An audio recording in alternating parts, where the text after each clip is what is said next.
The mere thought of surpassing divine-level warriors sent a chill down Lin's spine. Wait, would that mean I'd be even stronger than my own teachers? The idea alone was terrifying, but that hesitation lasted only a moment before his gaze turned firm. He might fear the unknown, but he was willing to take the risk, even if it meant dying. And just like that, he made his choice. Yet, Jan wasn't done testing. What if you had to make two life-or-death choices instead? Would his answer remain the same? Lin didn't even blink. Yes. Truth be told, he still had no clue what it truly meant to reach supreme divine level. Heck, he didn't even fully grasp how powerful a regular divine-level warrior was. But none of that mattered, because he only had one goal: keep getting stronger. Burst into laughter, clearly pleased with his student's unwavering determination. Since Lin's divinity had already reached such a high level, it was time to change the training plan. Yin explained the truth about bloodthirsty pythons. While every part of the beast had value, some pieces were far more potent than others. The strongest? 1. The python's brain, a treasure no one had managed to obtain in ages. 2. The python's heart, even rarer, almost impossible to acquire. 3. Everything else, still useful, but nothing compared to the first two. If Lin truly wanted to break past his limits, he needed to consume another piece of python flesh before his second-class transfer. Doing so would maximize his stats and even increase the chances of awakening a new talent. Yan was pushing him toward perfection, but of course, there were risks. You remember what I said before, don't you? Yan reminded him. The odds are 50-50. Life or death. From this point on, luck will play a major role. Lin took a deep breath. Then, with unwavering confidence, he declared, I don't care. I'll take whatever comes my way. After all, when had luck, or maybe a little plot armor, ever failed him? Hearing that bold confidence, Yan grinned. He was even more impressed with his student now. Without wasting another moment, he turned to the sky. Wait here. Then, with a single powerful motion, Yan shot into the air, disappearing into the horizon. Lin stood there, watching his teacher vanish. For the first time, he felt an overwhelming sense of gratitude. Yan was powerful, but not invincible. Getting that python heart won't be easy. For now, all he could do was wait for his teacher's safe return. 7 days later, Lin had completely absorbed the previous python meat, and then Yan returned. The teacher descended slowly from the sky. But something was wrong. He was covered in wounds, his robes soaked in blood. Fresh scarlet streaks still trickled from the corner of his mouth. Yet, despite his battered condition, he tossed a small, elegant box to Lin like it was nothing. Lin opened his mouth to speak, but Yan cut him off. The python's heart is inside. Lin's eyes widened. Yan stared at him seriously. Eat it during your second-class trance process won't be pleasant. In fact, prepare to enjoy the suffering. Then, with a mischievous smirk, Yan sat down cross-legged, chuckling. Who knows? Maybe I'll even get to watch your misery firsthand. Lin felt a mix of emotions, gratitude, maybe even a little respect. But before he could respond, Yan's expression suddenly shifted. His eyes flickered with amusement as he muttered, Why are those guys here? Lin followed his gaze, but saw nothing unusual. Yan leaned back and explained, A few old fossils from the Empire just arrived. Most likely, they're after the python's flesh. Yan smirked, his gaze sharp with him. Those old fossils have no idea what they're walking into. After all, he had just finished fighting the bloodthirsty python. The beast was likely still enraged, its bloodlust far from settled.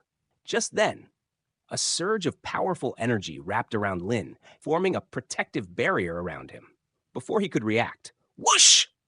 They rocketed into the sky at impossible speed. Lin had always wondered what it would feel like to move at divine-level speed. Now he finally understood. Even with Yan's protective aura, the wind pressure was overwhelming. His eyes stung, his breath caught in his throat. The world blurred beneath him. So this is the speed of a divine-level warrior? Meanwhile, not far away, a massive airship cut through the sky, moving at incredible speed. Several elderly men in long robes stood aboard. Yan pointed at them, his voice laced with amusement. There, the Empire's Grand Council elders. Curious, Lin squinted at the figures and asked, "Are they all divine-level professionals?"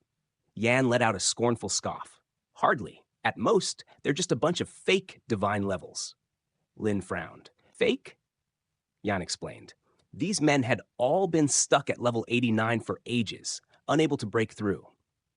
Eventually, they relied on potions to force their way to level 90.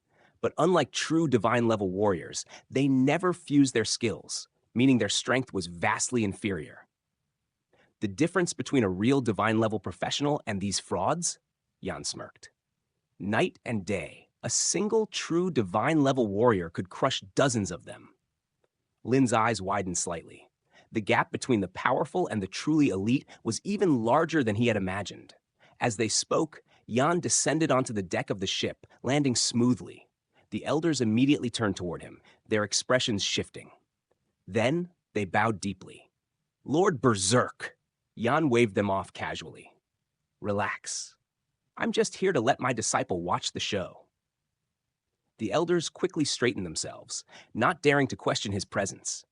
At the commotion, a young woman approached. Her steps were elegant, her composure graceful. With a polite bow, she greeted Yan. "It is an honor to meet you, Lord Berserk. I am Princess Yao. My father speaks of you often."